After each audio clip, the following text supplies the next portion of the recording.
So it's New Year's Eve, so I thought I'd deviate from Christmas and take a look at a New Year's special. In fact, I'll be taking a look at Phineas and Ferb Happy New Year. This is in, I want to say, the 4th season. I'll be sure to put the episode number, season, all that in the description down below. But anyhow, I thought it would be good just to take this little look at another enjoyable episode of Phineas and Ferb. Maybe we should go back and just review all of the episodes. But in the meantime, let's celebrate a Happy New Year with this episode. So basically, the premise of the episode is it's New Year's, and well, they're celebrating New Year's. So all the kids are at Isabella's house, being watched over by Isabella's mother, babysitting, I guess, the entire neighborhood. While all the adults are going to a big New Year's celebration, and that includes Candace and Stacy and Jeremy and all that. Likely because they're older, they're teenagers, so it's really teenagers and adults rather than children like Phineas and Ferb. And of course, normal shenanigans apparently go on, but really not normal at the same time. Because one, apparently Candace has a New Year's resolution to not bust her brothers. But what I really like is at the end of the episode when she's talking with Jeremy, she says that she doesn't know if she'll be able to keep this resolution. And Jeremy says that's all right, I'd like you to see you all. But for the relationship, it's actually pretty important. And of course, there's a few other things, all that. She tries to bust them all last minute before New Year's, before midnight. She doesn't. But at the same time, is it really that important? Because you can definitely tell this is part of the transition from busting her brothers to get them in trouble, and more busting her brothers to prove that she's not crazy. But really, if she just told her brothers that, they'd be happy to help her bust themselves. I guarantee you. Especially for what we find in other Phineas and Ferb properties. But that's really not just in the New Year's aspect of this episode. Of course, with Phineas and that, they build a gigantic New Year's ball that they're going to drop from outer space. And Phineas and Ferb stuff. Though, of course, Phineas not being able to take a hint from Isabella about her feelings for him. That's pretty standard. You also have, just the joy of the construction and all that. Just building something just to have fun.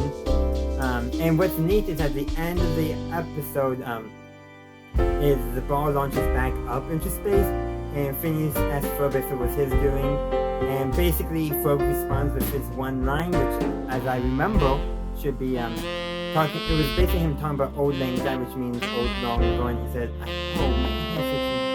he has such a good, where he prefers it to me. Why can't I remember it? I should have looked this up ahead of time. Actually, I did. I watched the episode before I recorded it, and I put it blank. But you know what? It doesn't really matter. You know why?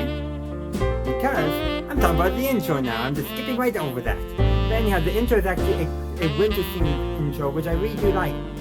For the other Christmas specials, the one I talked about with Phineas for Family Christmas, they didn't do a special title sequence for Christmas.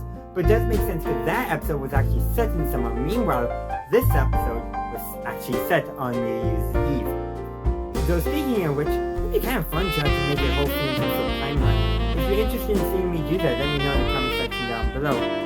But we should really talk about what Doof and Perry are up to. Well, Doof's layers apparently freezing because the heating isn't Perry's layers is apparently now walking, heating-wise. And apparently everyone else was like in Aruba or something at the beach while Perry's actually shivering in his area. Hilarious. But anyhow, he goes to stop Doof. His entire plan is to create a NATO that will change everyone's resolution to basically make him the leader. And despite Perry knowing this from now from the beginning, he still fights Doof. And the reason why he knows it's not going to work is because he knows that maybe everyone don't actually follow through on the New Year's resolutions. But he still fights Doof, which is just so typical of their relationship.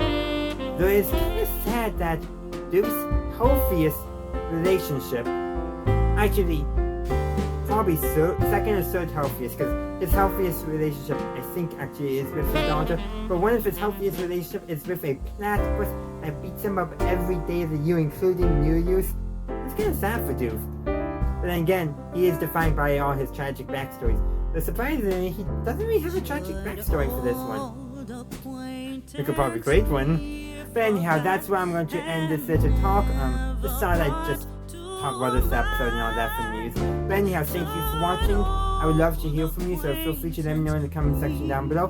What did you think of this episode of Phineas and Ferb? Also, be sure to like, comment, share, subscribe, upvote, and all that if you haven't yet done so. Feel free to check out any links down below, and to subscribe to the channel if you haven't yet done so. And as always, have a good day, good night, wherever you are. Happy holidays, Merry Christmas, and a Happy New Year! I knew I was sort of little thing in there that you would not want to hear in here, but anyhow, bye!